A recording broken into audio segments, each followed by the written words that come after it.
fazer algumas perguntas a Aguinaldo sobre o seu novo livro, Não Aceito Morrer. Aguinaldo, por que o ser humano não aceita morrer? Na realidade, ele não é todo ser humano, né? É uma cultura que vai se difundindo, mas nós somos privilegiados. Nós espíritas, nós aceitamos porque sabemos que na realidade não existe morte. A morte é uma perda temporária, física, depois a gente vai novamente voltar para cá.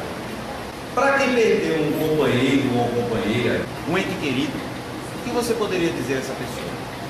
Procure uma casa espírita séria, porque aqui vai entender o que aconteceu, por que aconteceu, vai ter as explicações necessárias e como correr atrás disso aí no sentido de entender e aceitar. Porque o grande problema nosso com relação aos nossos entes queridos que foram na gente é porque a gente não aceita a separação. Esquece que é apenas uma separação física, mas continuamos ligados por laços afetivos. Até que ponto devemos chorar os nossos entes queridos? Bom, a lágrima, alguns espíritos dizem que não se deve chorar, não concordo.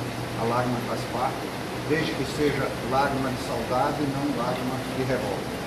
Então é normal, isso faz bem aos nossos entes queridos, os nossos sentimentos, e quando nós demonstramos os nossos sentimentos por meio de lágrimas, eu não vejo problema nenhum. Desde, repito, que sejam lágrimas de saudade, não de revolta. O que você poderia dizer sobre o seu novo livro? Talvez seja melhor deixar para dizer na palestra, né? Na palestra nós falaremos sobre isso. Muito obrigado. O microfone para que o doutor Irineu dê as boas-vindas.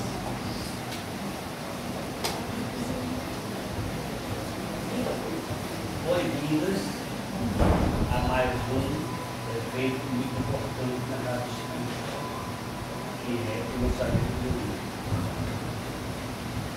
Tem que falar um pouquinho de Jesus, lembrar tudo aquele legado que ele deixou para a nossa vida. Jesus, quando foi crucificado, ele deixou uma série de seres humanos destinados a espalhar pelo mundo todos os seres da forma. E eles criaram uma casa grande, muito simples, onde eles ali recebiam as pessoas pobres, doentes, os diversos problemas que o ser humano tem. Ali eles estudavam também tudo aquilo que Jesus tinha deixado. E eles saíam em caravana, em grupos, e iam visitar as pessoas, falavam como Jesus disse, fale em nome de Deus e pegue a nova, porque aquilo que vinha de Jesus era luz para todos. E daí por diante começou a divulgação do cristianismo. Jesus, quando se foi, ou antes de ir, ele disse, quando eu me for, eu pedirei a meu Pai, o único Cristo, e ele vos enviará o Espírito Santo. Quando ele disse que eu pedirei a meu Pai, ele já mostra a diferença, Deus Pai e Deus Filho. Pai e Filho, porque algumas religiões acham que Jesus é Deus, mas ele, eu pedirei a meu Pai, e ele vos enviará o Espírito Santo. E o Espírito Santo que meu Pai enviará em meu nome, vos lembrará tudo aquilo que eu tenho dito que vós esquecido ou não entendido. Ficou aí o evento do Espírito Santo. E é o Espírito Santo que nos traz todos os ensinamentos, que nos dá a chance de curar. A doutrina espírita estava dia a dia em declínio, porque não divulgava como Jesus que fosse divulgado o cristianismo. A Federação Espírita Brasileira, em 1997, sentiu essa necessidade e começou a criar expositores espíritas para divulgar a doutrina espírita. Mas um pouquinho antes, o Leandro já se apresentava em 1996, quando o nosso diretor Aristides Monteiro dizia: temos que divulgar a nossa doutrina, porque o cristianismo será um só no mundo. E é isso que nós fazemos diariamente. Nós abrimos as portas para o público. A doutrina espírita ainda está engatilhando muito, mas as portas estão abertas. Jesus diz: curai os doentes, e a doutrina espírita está praticando a cura, está ajudando. Mas ela precisa divulgar. Ela precisa levar as pessoas à doutrina espírita, precisa levar o conhecimento, porque muita gente ainda hoje não aceita o espiritismo, porque nós vivíamos de portas fechadas, só para um grupo. Para vocês terem uma ideia, quantos médiuns teve nessa sala? E eles não tinham chance de desenvolver essa sala. E hoje a doutrina espírita abriu as portas pela necessidade que as pessoas têm de desenvolver a mediunidade. A partir deste período, nós começamos a ter um amplo desenvolvimento e um amplo crescimento, porque a nossa casa cresceu, porque nós passamos a divulgar a doutrina e dar chance de trabalhar aqueles que querem trabalhar. Porque o mentor diz assim: é falta de caridade não deixar trabalhar aquele que precisa trabalhar. Hoje, estamos dando um passo largo na doutrina espírita. O nosso companheiro, irmão, amigo, Agnaldo, lança mais um livro sobre a doutrina espírita. É um romance educativo, muito bom de ler. Todo o livro de Agnaldo tem uma leitura corrente, e ele é mais muito forte na divulgação da nossa doutrina. Eu não vou falar mais, porque nós vamos sentir todo o amor que Agnaldo tem ao Leandro, a doutrina espírita e a Jesus que são necessitados pelo seu trabalho, não só nas palestras, não só nas salas de doutrinação, enfim, em tudo que ele, por tudo que ele aqui realiza. Eu passo de volta muito obrigado pela presença de todos, e vamos ler esse livro, porque é uma forma que nós temos de conhecer a nossa doutrina, a doutrina do Espírito. Hoje, meus irmãos, é uma grande emoção para mim, não só para mim, como para muitos trabalhadores aqui, para os visitantes, para todos que amam a doutrina espírita. Ao nosso lado hoje temos o doutor Irineu, dona Silvia, Galileu que fará a prece final, Luiz Carlos, o mestre, para a prece inicial, e o nosso irmão Agnaldo falará sobre Não Tenha Medo, o seu novo livro, Não Aceito Morrer. Meus irmãos, há pessoas que transmitem o que sentem através de artes plásticas. Outras pessoas transmitem por meio da música o seu amor. Os mais colocam o seu autógrafo na obra divina por meio da escrita.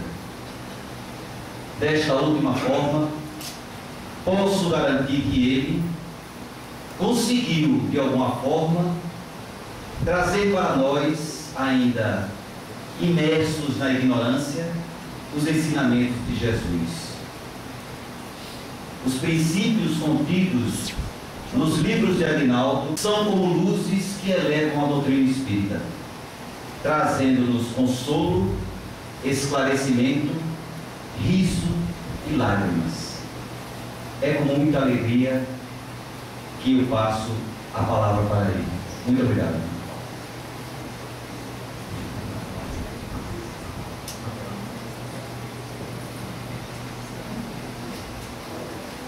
Como sempre diz Irineu, Deus é Pai, bom e justo e ama seus filhos. Que felicidade para todos nós sermos amados por nosso Pai maior. Por isso, eu peço a Ele que continue derramando sua mão abençoada sobre todos nós, hoje, amanhã e sempre. Que assim seja. Com a palavra, Aguinaldo Cantor.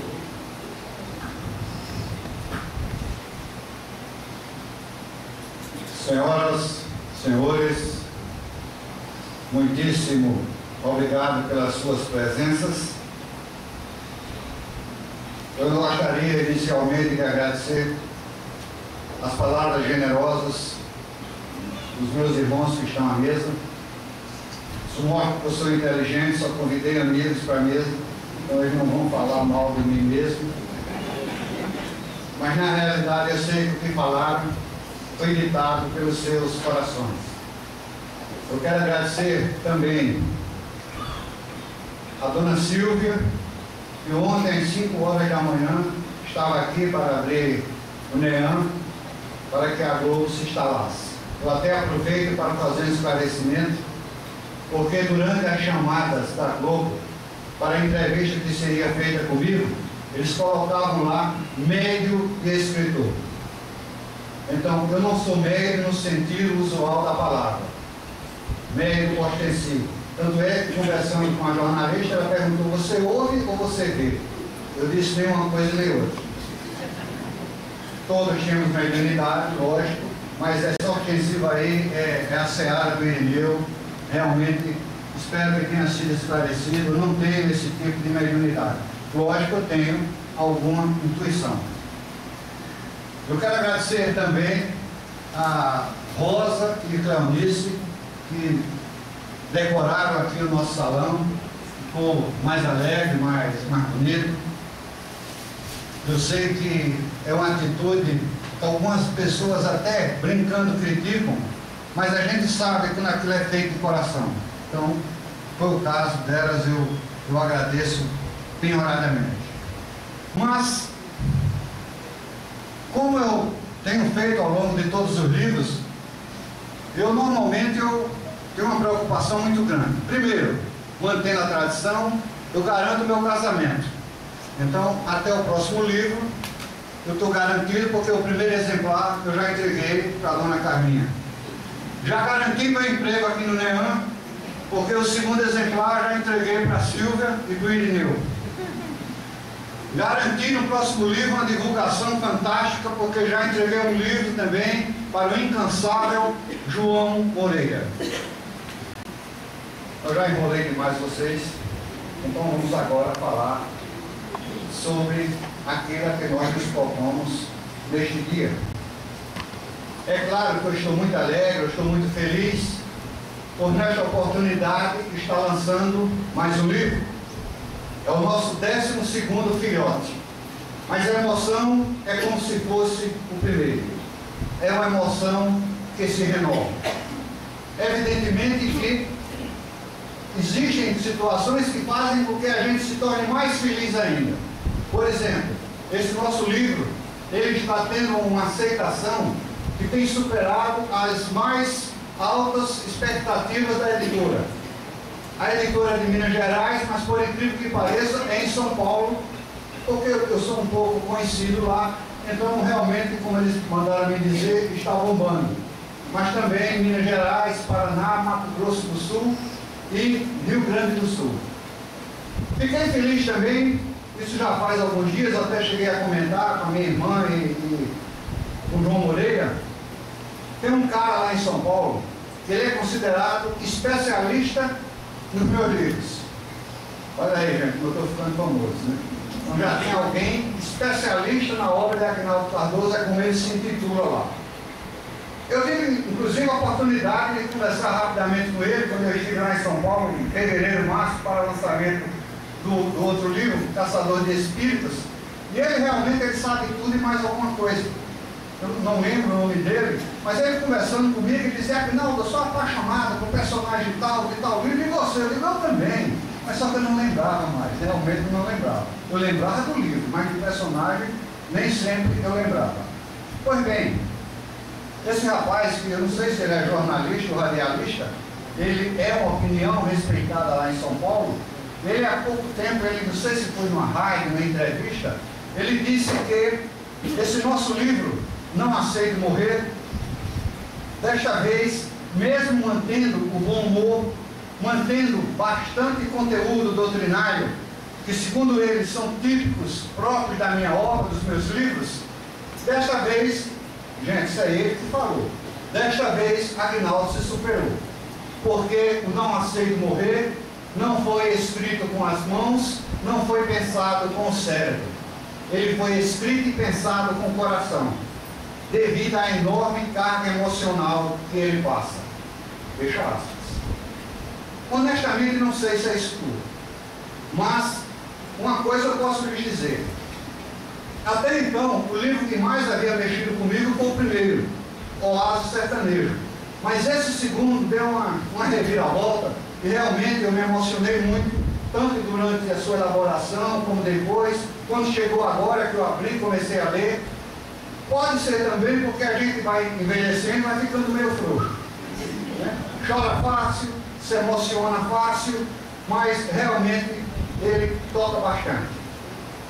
Este nosso livro, ele conta, ele narra a história, ou melhor dizer, do drama da bela jovem Sacha Marion.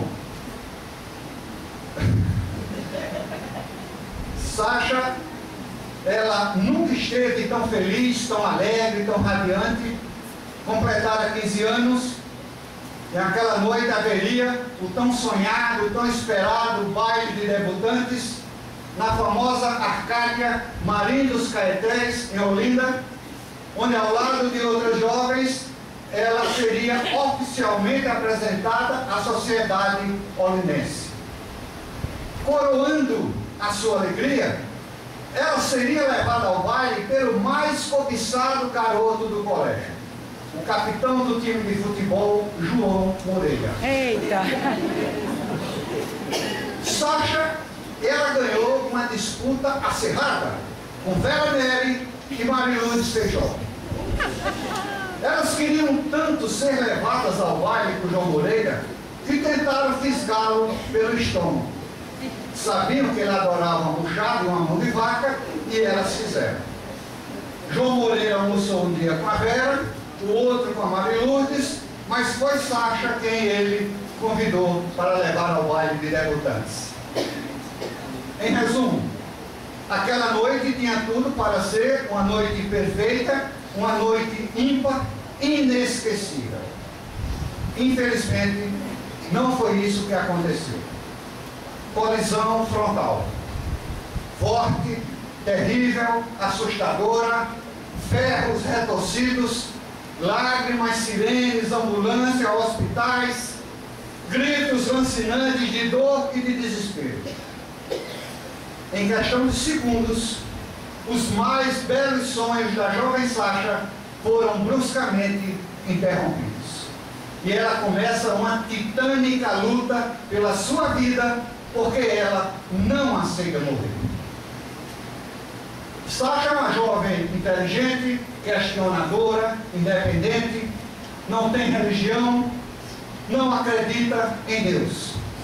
Ela entra em coma. Durante o coma passa pela EQM, experiência de quase morte.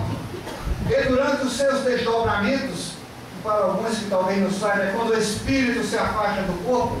Isso acontece com frequência quando dormimos. Então, durante os seus desdobramentos, Sacha vai tomando contato com a realidade do que é o mundo espiritual. Quando ela, típico da sua personalidade, ela aproveita para contestar veementemente a tão falada bondade divina que a mantém aos 15 anos presa em um leito de hospital como uma paciente terminal. Ela também começa a conhecer os maravilhosos ensinamentos da doutrina espírita, que mais na frente iriam auxiliá-la muito. Pois bem, depois de alguns anos, 3, 4 anos, praticamente um vegetal, a família é tentada ser convencida pelos médicos que desistem dela de praticar a eutanásia, que de uma forma bem simples significa desligar os aparelhos que mantêm o paciente vivo. Eutanásia, a famigerada eutanásia, conhecida no meio jurídico também como homicídio piedoso. Mas no caso de Sacha, inerte, sem poder falar, mas cujos olhos parecem gritar: não aceito morrer, a eutanásia não é um homicídio piedoso, é um homicídio impiedoso, cruel, desumano e premeditado. No nosso livro, entre outros assuntos, nós falamos principalmente da morte na visão espírita, da preocupação que sofrem, da aflição que passam os espíritos desencarnados por conta do desespero daqueles que ficam e não aceitam com resignação a sua morte. Nós falamos também do bálsamo, que significa o conhecimento espírita na hora da nossa última viagem, tanto para quem viaja como para quem fica. Mostramos também que durante o coma, inúmeras vezes o paciente ouve o que médicos, enfermeiros e familiares conversam ali próximo ao leito, inclusive quando estão decidindo se desligam ou não os aparelhos. Mostramos as terríveis consequências da eutanásia. Terríveis. Será que a jovem Sacha, mesmo em coma, ela vai conseguir evitar que os aparelhos sejam desligados? Será que ela, dotada do inabalável vontade de viver, será que ela vai conseguir vencer a sua batalha contra a morte? No livro tem as respostas. Agora, esta nossa conversa que nós estamos tendo, eu dei o nome, eu dei o título de Não Tenha Medo. Não tenha medo. O medo é um companheiro na nossa viagem pela vida, muito frequente, muito presente, muito constante e inoportuno. Ele chega sem avisar, sem pedir licença se instala e para ir embora dá trabalho. Então, nós conversaremos a partir de agora sobre o medo, outros assuntos também, mas basicamente isso, sobre o medo da morte e a morte na visão espírita. Mas vamos começar com ele, o medo. É madrugada numa noite fria, silenciosa, escura, sem lua, sem estrelas, apenas o vento sussurra levemente nas árvores, cujas folhas se agitam discretamente. É uma estrada solitária e ele caminha naquela estrada. Está nervoso, está apreensivo. De repente, uma coruja, sinal de má sorte para alguns, dá um voo rasante sobre sua cabeça, fazendo com que ele estremeça de sangue, de susto e de medo. Porque o sangue lhe fugiu na realidade. Quem o visse, ele estava pálido como a morte. Ele não quer ter medo. Mas numa noite como aquela, num local como aquele, considerado por muitos como mal assombrado, confirmado por alguns relatos que disseram ter visto alma penada passeando por ali, para lá e para cá, claro que dava medo. Mas ele precisava caminhar. E ele continuou sua caminhada. De repente, a natureza se cala. Até o vento para de sussurrar nas árvores. E ele, o caminheiro solitário, que até então só estava ouvindo a sua respiração ofegante, ele ouve passadas atrás de si. Ele se volta tentando ver quem o persegue, ou quem o segue. Não consegue ver nada, está muito escuro, um breu. Tirando coragem de onde não tinha, mesmo assim ele indaga: quem vem lá? Não obtém resposta. Ele se volta e recomeça a sua caminhada. E novamente houve passadas lhe seguindo. Ele acelera, ele diminui, e quem o persegue faz exatamente a mesma coisa. Não mais controlando o seu medo, que cresce de forma vertiginosa, ele simplesmente dispara. Corre como se estivesse fugindo da própria morte, mas o seu perseguidor faz a mesma coisa. Numa desabalada carreira, coração galopando no peito, pulmões em brasa, ele corre como nunca correra em toda a sua vida. Até que lá na frente, ele consegue ver e passa correndo por um poste de luz, um bendito poste de luz.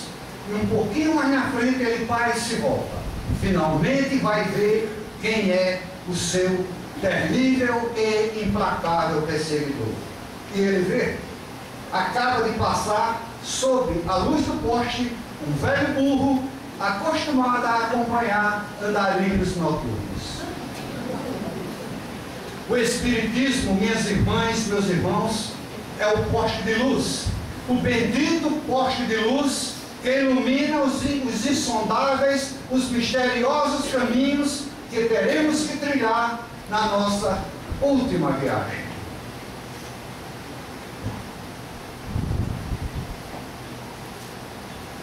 Independente de falarmos daqui a pouco sobre o Espiritismo, vamos ficar mais um pouquinho aqui sobre o medo. Todo mundo deseja ardentemente ser feliz, independente da forma como cada um vive. É uma coisa lógica. Claro que nem sempre aquilo que me faz feliz fará o Rui feliz, fará o Barbosa feliz. Porque a felicidade, ela cresce, ela nasce, ela se origina inicialmente nos nossos sonhos. E os nossos sonhos, como o próprio nome está dizendo, são nossos. Então eles são pessoais, eles são únicos, eles são especiais. Ora, aqueles que, por medo de sonhar, por medo de fracassar, não tentam nada, não arriscam nada, escondem-se na sua zona de conforto e ficam vendo a vida passar. Ora, aquele que com medo de fracassar, com medo de falhar, não tenta nada, não arrisca nada, ele está mantendo o medo mais próximo de si do que nunca. Porque o medo, ele tem que ser enfrentado. Quem vive com medo, não vive. Viver implica na possibilidade de perder algo, de perder alguma coisa, na possibilidade de fracassar, sim, na possibilidade de errar, lógico. Então, aqueles que, por medo, não sonham, não tentam nada, não arriscam nada, não estão vivendo, estão apenas sobrevivendo. Maria, ela cresceu num lar marcado pela infidelidade. Crescera vendo seu pai e a sua mãe constantes brigas porque o pai traía sua mãe frequentemente. Consequência, cresceu, tornou-se uma moça amarga, desconfiada e descrente de tudo que se relacionasse a envolvimentos amorosos. Os seus pequenos relacionamentos amorosos foram muito curtos, porque eram sempre marcados pelo medo da traição, pelo medo da rejeição. Mas depois de algum tempo, Maria encontra finalmente um homem por quem se apaixona, em quem finalmente confia e com quem casa. Porque para Maria, o seu sonho maior, para ela o que significava viver, era constituir uma família. Infelizmente, pouco tempo depois, ela também é traída.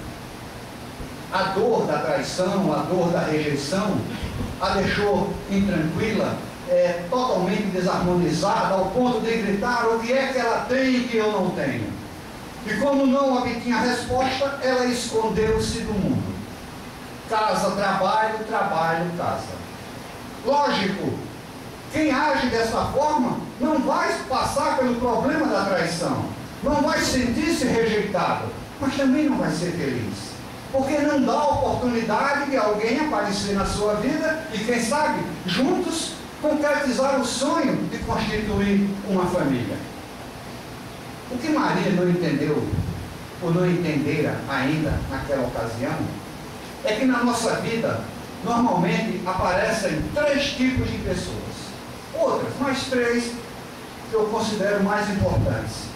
Aquelas que chegam na nossa vida e beneficiam nossa vida. Aquelas que chegam na nossa vida e prejudicam a nossa vida. E aquelas que são a nossa vida. Detalhe, a escolha é nossa, a decisão é nossa e o risco sempre existe. Maria, se ela não sair do seu esconderijo, ela jamais sofrerá rejeição, traição, mas jamais ela será feliz. O medo, minhas irmãs e meus irmãos, ele tem que ser enfrentado. A pomba, que por medo do gavião se escondesse no ninho e se recusasse a sair voando, estaria praticamente morta, porque o medo estava lhe roubando o que há de mais precioso num pássaro: voar. E o pássaro, quando voa, ele vive, e ele arrisca, ele tenta, ele voa e ele vive.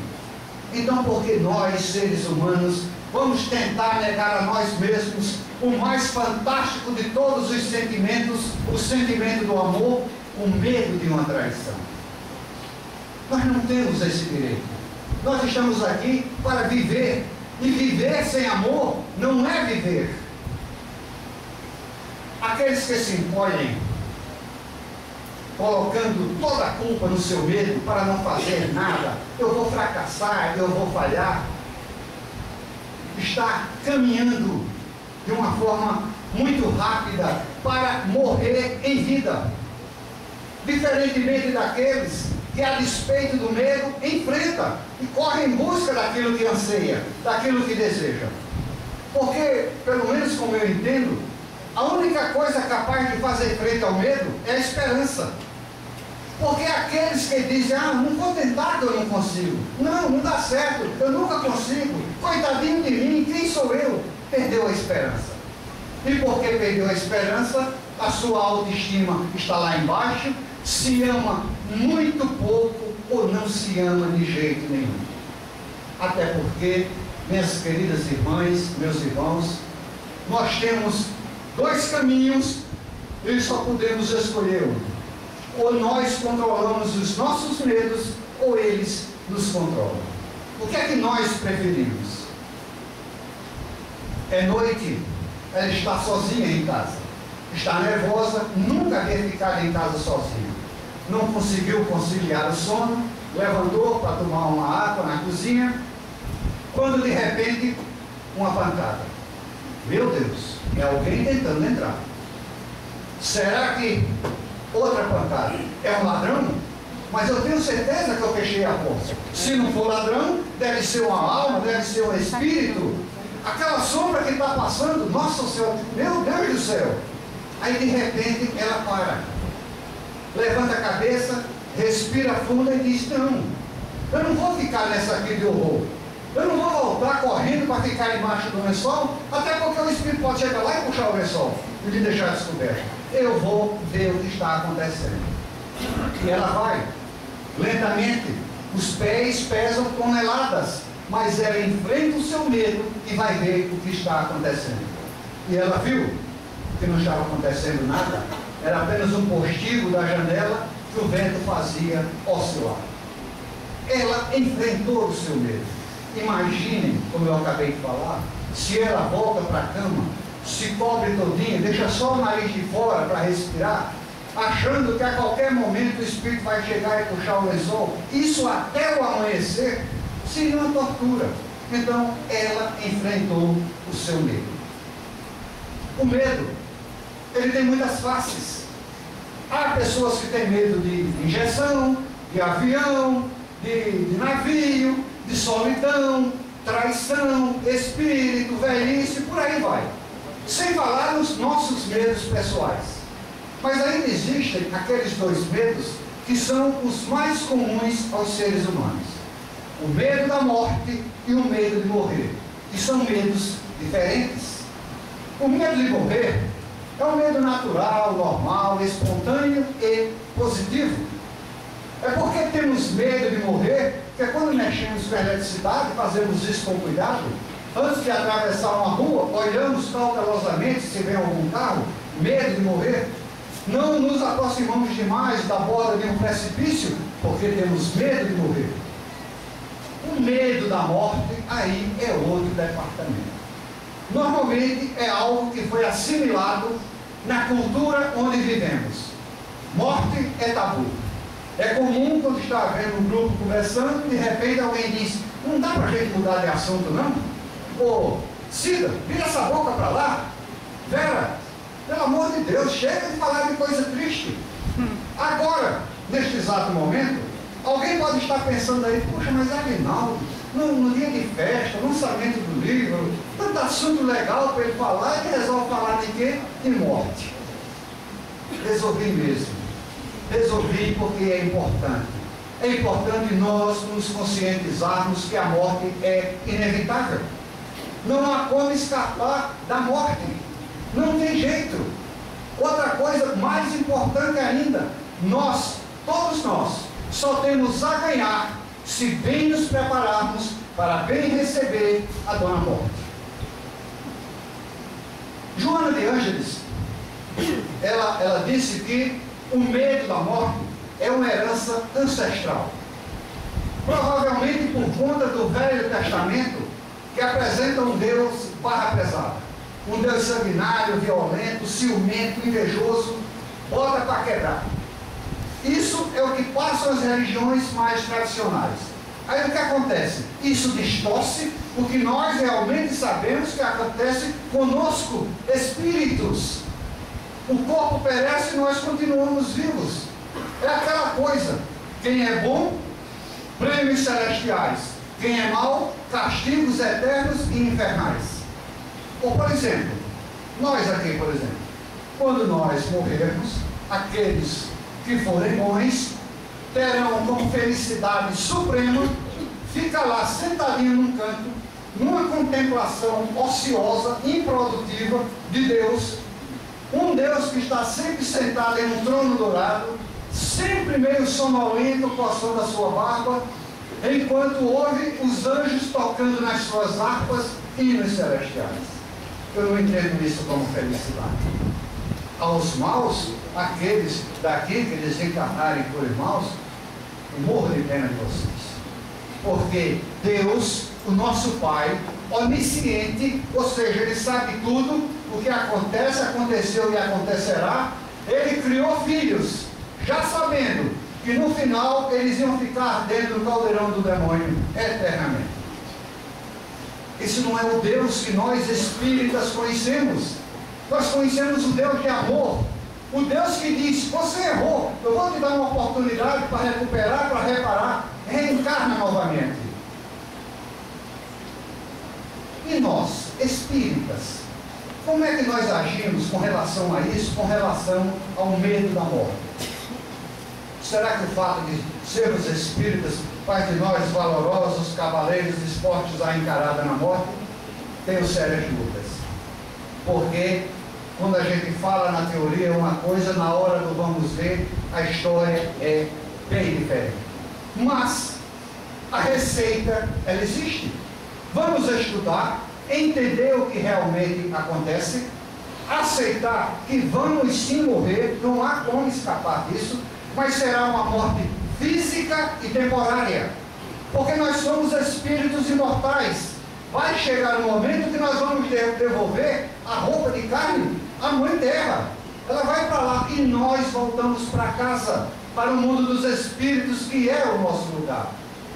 Precisamos entender, aceitarmos, conscientizarmos e divulgarmos que a lápide fria e insensível, o jazigo silencioso do cemitério, não significam adeus, significam até logo. Porque os nossos mortos, eles estão vivos. Os mortos que amamos, eles não morreram. Eles apenas partiram antes da gente. Nós também vamos partir quando chegar o momento, porque agora nós temos a obrigação moral de viver, mas quando chegar o momento, vamos nos preparar para partir bem. Na cidade de Évora, em Portugal, existe uma igreja, a igreja de São Francisco, e lá tem uma capela chamada Capela dos Ossos. Por que o nome de Capela dos Ossos? Porque ela é decorada, ornamentada, com mais de 5.000 ossos humanos.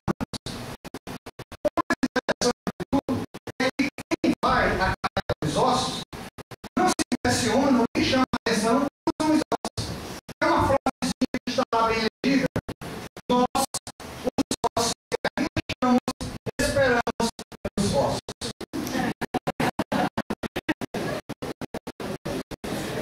Nós, os ossos que aqui estamos, esperamos pelos ossos. Nós sabemos que é inevitável, mas não vamos morrer por antecipação. Não vamos deixar de sonhar. Não vamos deixar de tentar concretizar os nossos sonhos por medo. Temos que enfrentá-los sim, até porque quem não enfrenta seu medo termina com vergonha de si próprio. Acredito que não é o caso de nenhum de nós. Certa vez, eu recebi uma visita e eu quase morro de susto. Ela chegou sem muita cerimônia, sem muito papo furado, e disse: sem nenhum prazer, eu sou a morte. Eu engoli em seco, me engasguei, mas me recuperei e disse: a dona Morte é? Sou a Morte. Então eu também não tenho nenhum prazer em me conhecer. Pelo que eu sei, o nosso encontro não está agendado para agora, espero que demore bastante, mas por uma questão de segurança minha, para evitar surpresas desagradáveis, dona Morte, não vou lhe dizer meu nome. A dona Morte respondeu: tudo bem, Aguinaldo, tudo bem. Não precisa dizer o seu nome, Aguinaldo, mas eu preciso desabafar. Eu achei estranho, a Morte desabafar. Aí eu reclamei, disse: mas desabafar? E logo comigo? E ainda chega com meu nome na pontinha da língua? Ela disse: mas e daí? Você está com medo, por acaso? Aí eu fiz aquele gestinho de mais ou menos, né? Aí ela disse: mas não é você que vive dizendo que o Espiritismo matou a morte? Que o Espiritismo me matou? Aí eu disse: mas não sou só eu, tem outras pessoas que também falam isso. Aí ela disse: mas também escrevem sobre isso. De quem é o livro Matando a Morte? Eu respondi bem baixinho para ver se ela não ouvia, né? Eu disse: é meu. Mas ela ouviu. Ela disse: então, mas fique tranquilo, eu estou decepcionado com você, porque eu achava que você não tinha medo, mas eu estou sem opção, é com você mesmo que eu vou falar. E ela disse: Aguinaldo, eu sou a mensageira da solidão. E por mais que ninguém acredite, nem você, eu sofro, eu tenho sentimentos, eu tenho um coração que chora quando por minha causa uma mãe se debruça sobre o ataúde que leva o seu filho na sua última viagem. Eu odeio o meu trabalho. Eu não pedi para fazer esse trabalho, mas infelizmente é o meu trabalho. Aí ela diz mais: vocês, por exemplo, os espíritas, vocês são milhões de vezes mais felizes do que eu. Porque vocês sabem, aqueles que estudam, aqueles que leem sabem, que um dia vou ficar livre de mim. Mesmo que sofra quando eu venho buscar vocês, ou entes queridos, encarnação após encarnação, um dia vocês vão ficar livres de mim. Mas eu vou sempre ser solitária. Eu não tenho ninguém que me acompanhe. Eu faço o transporte e volto para ficar sozinha. Naquela altura do campeonato, eu já estava um pouquinho mais tranquilo, porque achava que ela não ia me levar mesmo, né? Ela estava até me sentindo um pouquinho íntimo dela. Eu disse: mas dona Morte, com devido respeito, não tem nada no seu trabalho que lhe dê prazer? Nada no seu trabalho que seja gratificante? A Morte pensou um pouquinho e disse: tem. Engraçado, eu não havia pensado nisso. E é, aliás, o meu único consolo. Sabe o que é, Aguinaldo? Você sabe que eu tenho uma certa preferência por velhinhos e doentinhos. Então, quando eu venho buscar alguns velhinhos e alguns doentinhos, por incrível que pareça, alguns suspiram aliviados e sorriem, porque eles estão cansados. É porque realmente chegou o seu momento. A morte continuou desabafando. Aí disse mais, por exemplo, os espíritas. Quando eu venho buscar um espírita, logicamente, nem sempre a gente se torna amigo, mas pelo fato de ter estudado na doutrina dos mortos, eles me recebem com naturalidade e com resignação. Eles facilitam o meu trabalho. E a morte encerrou dizendo, Aguinaldo, você tem uma ideia do medo que eu causo? Tem pessoas que têm tanto medo de morrer que se matam para não morrer. Se matam para não se encontrar comigo. Na realidade estão o quê? Facilitando a minha vida. O Espiritismo tem uma série de vantagens que nós espíritas sabemos, e uma delas é saber que somos espíritos imortais, que quando Dona Morte vir nos buscar, na realidade nós estaremos voltando para casa, que ela é apenas o nosso meio de transporte, que o nosso mundo é o mundo dos espíritos, não é aqui. Agora tem um detalhezinho que eu lembrei. Há espíritas que costumam dizer que eu não tenho medo de morrer, nem tenho medo da morte. Eu tenho medo do que vem depois. Pensando, logicamente, no umbral, que é o inferno católico dos espíritas, né? Aguinaldo, depois que eu assisti o Nosso Lar, aquele negócio escuro, o André Luiz sozinho, ninguém tem que falar com ele. Eu não quero ir para o umbral. Eu conheço uma amiga minha que tem até uma tenda instalada no umbral. Mas, porque ela acha que vai para lá. Aí eles falam, mas o que mais me preocupa no umbral é a solidão. Eu tenho que ficar sozinho. Eu tenho uma ótima notícia para quem pensa assim. De acordo com as informações que nós recebemos de lá, não tem esse problema de solidão. Alguns confrades nossos espíritas que foram depois voltaram, sabem, não, o que você encontra de parente, amigo, conhecido, espírita lá, está assim. Então, nós sofremos em conjunto. Outra notícia boa. Dizem, de acordo com informações que vêm de lá, que de cada 10 espíritas que estão no umbral, 9 coitado de mim, escritor, palestrante, dirigente de centro espírita, doutrinador e médium, que não cumpriram as suas missões quando estavam aqui. Principalmente médios. E agora eu sei que a carapuça vai pegar um monte de cabecinha. Por que médios? Porque o médium viu as tolices que fez, na hora do planejamento da sua reencarnação, pediu, deixa eu ir médio, eu quero recuperar o tempo perdido. A espiritualidade autoriza. Aí ele vem, tudo para dar certo. Nasce no meio de uma família espírita, mora na frente do centro, condição financeira privilegiada. E a família, fulano, por que você não vai? Vai desenvolver sua mediunidade, vai aprender sobre reforma íntima, sobre caridade, e ele não vai. Desencarna, vai fazer uma expulsão no umbral, e vai demorar bastante, como todo bom médico que não trabalha, recebe. Mas um dia, a infinita bondade do Pai vai resgatá-lo. Vamos preparar para uma nova encarnação. Aí ele de novo, ele olhando o seu currículo mortis, diz, meu Deus do céu, quanta tolice, quanto tempo eu perdi, por favor, deixa eu ir médio. Aí o planejador faz, de novo, dessa vez eu prometo, eu garanto.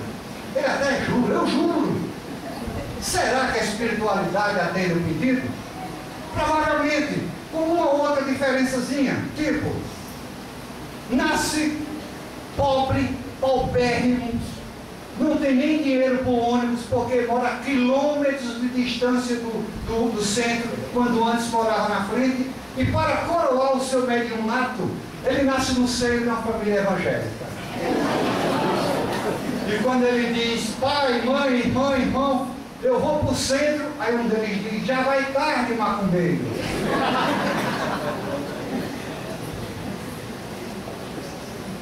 Divaldo Franco, o o ídolo encarnado do meu dirigente hoje, do Vladimir, perguntaram a ele em um programa de televisão se ele podia definir de uma forma bem simples o que seja vida, o que seja morte.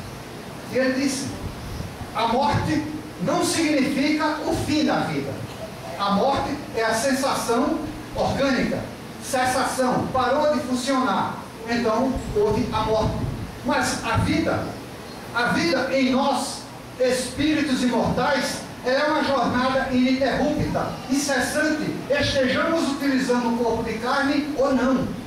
Então, morte é quando o organismo nosso para de funcionar, ou seja, está na hora de devolver o corpinho para a Mãe Terra. E ele fala ainda: morrer é fácil, é facílimo, o problema é desencarnar. Porque morrer, como nós acabamos de ver, é quando cessa a atividade biológica, química, física. É diferente do desencarnar. Desencarnar é quando o espírito se desliga do corpo. Muita gente utiliza erradamente como sinônimo morrer e desencarnar. Não é. Muitos morrem e continuam encarnados, ou seja, presos ao corpo, aos despojos que estão lá perecendo. Mas vamos em frente. Vamos falar um pouquinho sobre a eutanásia. O que é que o Espiritismo diz a respeito da famigerada eutanásia? Será que é válido se eu tiver um ente querido meu ligado por aparelhos, vivendo graças àquele aparelho, sofrendo muito, dores terríveis, atrozes? Será que é válido eu ir lá e desligar para parar de sofrer? Então vamos ver o que diz o Espiritismo. Eu até trouxe copiado, porque senão eu ia terminar distorcendo. Ele diz o seguinte, de uma forma bem clara: o homem está agonizante e preso de cruéis sofrimentos. Sabe-se que seu estado é desesperador. Será lícito poupar-lhe alguns instantes de dor e de angústias, apressando-lhe o fim? A resposta: isso aqui está no Evangelho segundo o Espiritismo. Quem vos daria o direito de prejulgar os desígnios de Deus? Ainda que haja chegado ao último extremo, o moribundo, ninguém pode afirmar com segurança que lhe haja soado a hora derradeira. A ciência não se terá enganado nunca em suas previsões. Minorai os derradeiros sofrimentos quanto o puderdes, mas guardai-vos de abreviar a vida, ainda que de 1 minuto, porque este minuto pode evitar muitas lágrimas no futuro. São Luís, Paris, 1860. É muito fácil entender o que foi lido. É aceitável não entender um materialista que só vê o corpo, mas não o nosso caso. Caio Rosenthal é um médico infectologista, ardoroso defensor da eutanásia. Ele diz, quando tem um paciente ainda ligado aos aparelhos: vamos deixá-lo descansar. É assim que os médicos tentam convencer a família a desligar os aparelhos que mantêm o paciente vivo. O rótulo é: você não está cansado de ver seu filho, seu marido, sua esposa sofrendo? Desliga que ele para de sofrer. Isto nós espíritas sabemos. Isso é um erro absurdo e cruel. Muitas vezes, exatamente por conta da eutanásia, o espírito vai sofrer muito mais. O sofrimento se intensifica. Nós somos espíritos imortais. Nós não somos um corpo que utiliza o espírito. Nós somos o espírito que utiliza um corpo. Chegada a hora, devolve-se o corpo à terra e nós continuamos mais vivos do que nunca. Agora, um apelo aos que ficam. Aos que ficam vivos, em relação aos seus entes queridos que partiram ou que irão partir.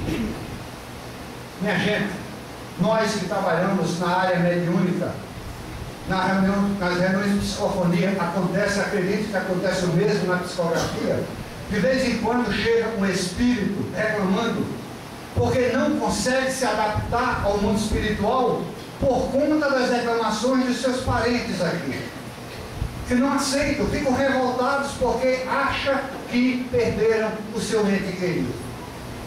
Eu tenho um caso concreto, pessoas conhecidas, inclusive o Irineu conhece, ele não deve estar lembrado, Eu trabalhei há alguns anos nesse escritório de advocacia com uma pessoa, um ser humano fora de série, uma figura humana extraordinária, católico, praticante, totalmente dedicado à família.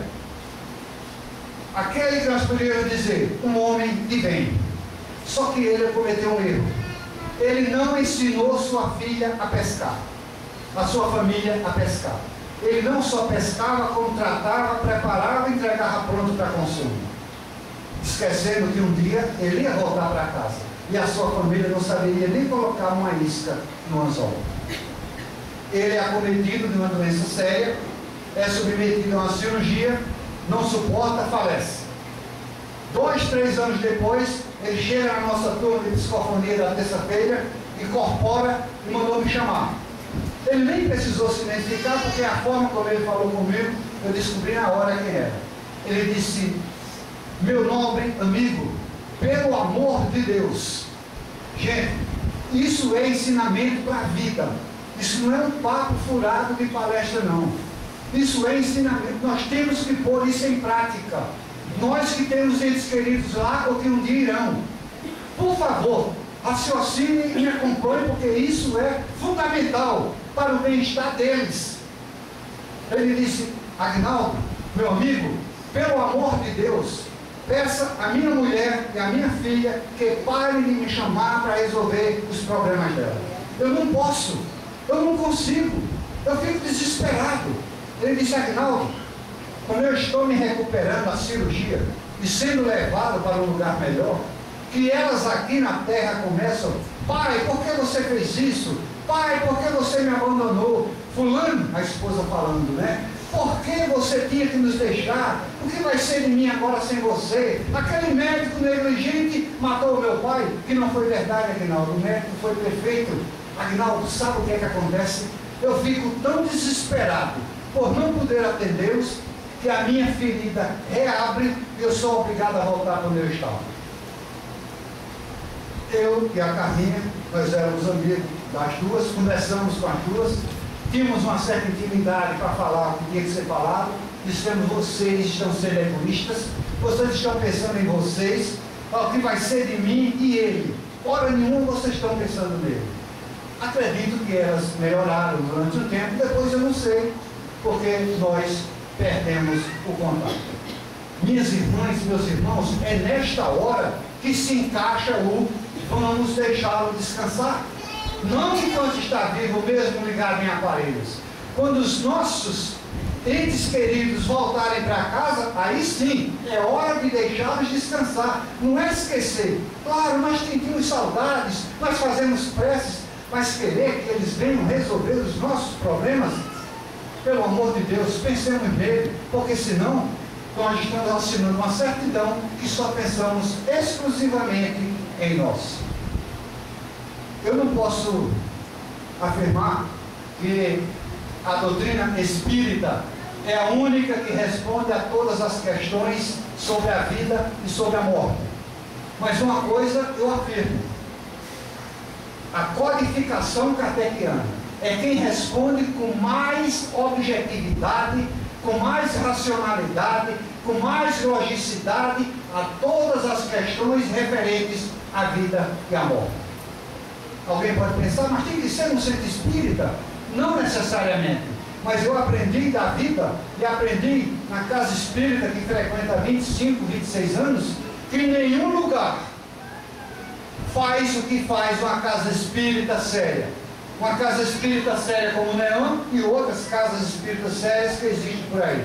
Porque quem chega aqui com angústia no peito, a solidão porque perdeu alguém, aqui vai ter o bálsamo da explicação.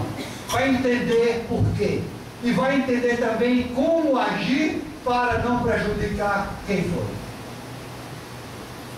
Minhas queridas, meus queridos parceiros de viagem pela vida e pelo tempo, eu gostaria que vocês pensassem bastante nisso.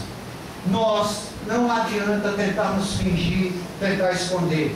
Nós chegamos aqui com data de validade estabelecida. Nós chegamos aqui com um bilhetinho de retorno na mão. A data está em branco porque a gente tem medo. mas ela está lá escrita. Nós podemos, com as nossas ações, tanto apressar a viagem como estender um pouquinho. Há na literatura espírita casos que falam, determinada pessoa tinha praticamente uma projeção de viver 70 anos, mas fazia tantas coisas maravilhosas que morrer faria falta. Aí deram mais um tempinho para ele. Então quem acha que está cedo para morrer, vamos se esforçar para ganhar mais uns aninhos do lado de lá. A espiritualidade não nos deixa na mão. Eu quero encerrar, e vou encerrar deixando uma reflexão para vocês. Para todos nós. Por quê? Para que ter tanto medo da morte, se ainda tem tanta coisa maravilhosa para a gente fazer aqui enquanto estamos vivos? Não tenham medo. Paz e luz para todos.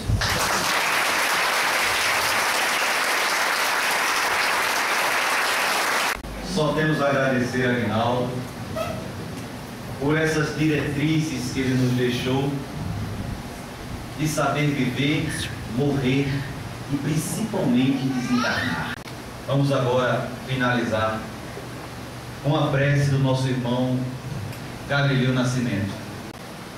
Nós lhe agradecemos, Senhor, por ter nos trazido nessa casa na tarde de hoje, por ter nos brindado suas bênçãos, seus bálsamos, seu amor, sua misericórdia, por sobre todos nós, nossos entes queridos, nossos conhecidos e amigos, no que alguns chamam de loucura, naqueles que estão presos nas drogas, que estão presos porque cometeram deslizes na vida, e aqueles que estão presos nas sarjetas, morrendo de fome e morrendo de sede. Pedimos também, Senhor Jesus, que o Senhor ampare, que o Senhor continue a abençoar a todos os que frequentam a nossa casa, a todos os trabalhadores dessa maravilhosa casa. Abençoe também a direção, aqueles que dirigem os trabalhos do Leão, e junto com a espiritualidade, e junto com o nosso mentor Aristides Monteiro, tentam passar carinho, amor e fraternidade. Que assim seja. Agradecemos a espiritualidade, a Jesus, a Deus nosso Pai e ao mentor espiritual da casa, Aristides Monteiro, dando por finalizada a primeira parte dos trabalhos da tarde de hoje.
A gente fala agora de vida e morte, assuntos de um livro que vai ser lançado em Olinda. O título é Não Aceito Morrer. e conta a história de uma jovem de 15 anos que sofre um grave acidente de trânsito, fica em coma e morre, para desespero dela e da família. Um romance cheio de lições da doutrina espírita que pode tocar o coração de quem está passando ou já passou pela situação de lidar com a morte de um filho, de um parente ou amigo de forma repentina. O autor do livro é de Alagoas, mas mora em Olinda. A repórter Bianca Carvalho está com ele e vai trazer outros detalhes para a gente agora. Bianca, esse título é bem forte, a gente quer saber qual é o principal ensinamento dele. Quero aproveitar para dar bom dia ao Agnaldo. Bom dia para você, Agnaldo. Bem-vindo ao Bom Dia Pernambuco. Meire, o principal ensinamento do livro é preparar a pessoa para o encontro inevitável com a morte. Todo mundo sabe que vai morrer, né? A gente não sabe quando e a gente não sabe como. Então, como e quando são dúvidas que todo mundo tem. Na verdade, as pessoas têm, mas às vezes nem aceitam falar sobre isso. Eu estava conversando com o Agnaldo agora. Às vezes a morte é um assunto tabu, né? A gente sabe que vai morrer, a gente não sabe como, a gente não quer falar sobre isso, a gente não entende. Bom dia, Agnaldo. Bom dia, é um prazer estar aqui. Estou totalmente à disposição de qualquer assunto referente e aproveitar inicialmente para agradecer a oportunidade. Que joia, que joia. E essa história da morte, Agnaldo, por que é tão difícil para a gente falar sobre isso, né? Se o encontro é inevitável, em qualquer religião todo mundo sabe que vai morrer. É muito difícil para a gente falar sobre isso. Eu acredito que isso é uma herança até ancestral, porque isso vem passando há muito tempo, de geração para geração. Morte é tabu, não se quer falar, como se falar se fosse atraí-la, quando na realidade não é. Nós temos apenas que nos preparar e nos prepararmos bem para bem recebê-la. O teu livro, ele conta a história de uma menina de 15 anos que está indo para a festa, de repente sofre um acidente, perde a vida. E aí tem a não aceitação dela, a não aceitação da família dela. É verdade. Esse livro, há muito tempo eu tinha vontade de escrever sobre isso, porque é algo que choca muito as pessoas, principalmente quando envolve crianças e jovens. Então, nós relatamos durante o livro a preparação que é necessária, a falta que faz esta preparação e o que acontece antes, durante e depois da morte. Agnaldo, por que a dor das pessoas que ficam acaba atrapalhando aquela pessoa que morre para a doutrina espírita? Porque o espírito, todos nós, quando desencarnamos, nós passamos por alguns momentos de inquietação. Isso varia ao infinito, de acordo com o grau evolutivo de cada um. Mas o que vai acontecer depois, além de ser consequência do nosso grau evolutivo, é consequência também daqueles que ficam. Porque, às vezes, o espírito ele não consegue se adaptar no mundo espiritual exatamente por conta da falta de resignação, até de revolta dos seus parentes que não conseguem entender porque seu ente querido morreu. Muita gente pensa que espírita não sofre, né? Tem gente que diz assim, não, mas então vocês falam tanto disso, que morte e vida são faces da mesma moeda, significa então que vocês aceitam a morte, vocês não sofrem, mas não é assim, é entender. Na realidade, quando eu falo que são duas faces da mesma moeda, é porque nós espíritas sabemos e procuramos divulgar isso, que o que acontece é apenas uma morte física e temporária. Que os nossos mortos não estão mortos, os mortos que amamos não morreram, eles apenas partiram antes da gente e nós vamos depois partir também e vamos reencontrá-los. Meire quer participar dessa conversa, Agnaldo? Oi, Meire. Pois é, eu queria saber qual deve ser a atitude de quem fica sofrendo e com aquela dor tão forte no coração. Como é que a gente transforma esse sentimento para não fazer com que o espírito sofra do outro lado, Agnaldo? Olha, eu acho que tudo começa do entendimento. Porque eu acredito não, inclusive eu afirmo, que o melhor lugar onde a gente encontra o refrigério, encontra a explicação e a solução para um coração que está doendo porque perdeu um ente querido é numa casa espírita, porque ele explica o que aconteceu. Nós sofremos muito porque não sabemos o que está acontecendo. Nós perdemos o ente querido, o Espiritismo diz, não, você não perdeu. Ele apenas foi um pouquinho antes de você. Então, isso faz com que nós, aos poucos, a gente vá aceitando a ideia de que o nosso ente está em outro lugar, que depois nós vamos reencontrá-lo. Isso é muito difícil mesmo, né? E as pessoas que ficaram curiosas, querem ler o seu livro, onde é que a gente pode encontrar esse livro? Como é que vai ser o lançamento, Agnaldo?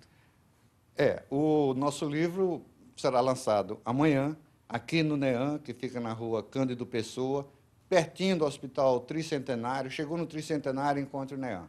Então, nós faremos uma palestra de 15h30 às 16h30, cujo título da palestra é Não Tenha Medo, e as pessoas que desejarem adquirir o livro podem fazê-lo aqui na livraria do nosso NEAM.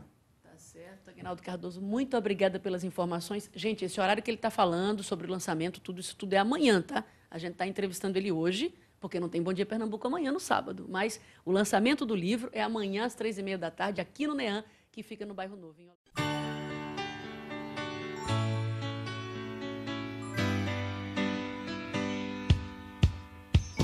A veces pienso en esta soledad. Por años yo busqué a no sé quién. Lo mucho que perdí para ganar. Y solo por defender mi libertad. A veces pienso que es lo mejor. Si este silencio, el ruido de un hogar. Ambos te dan algo que ganar. Y en ambos hay algo que perder. Como quisiera cambiarlo todo y volver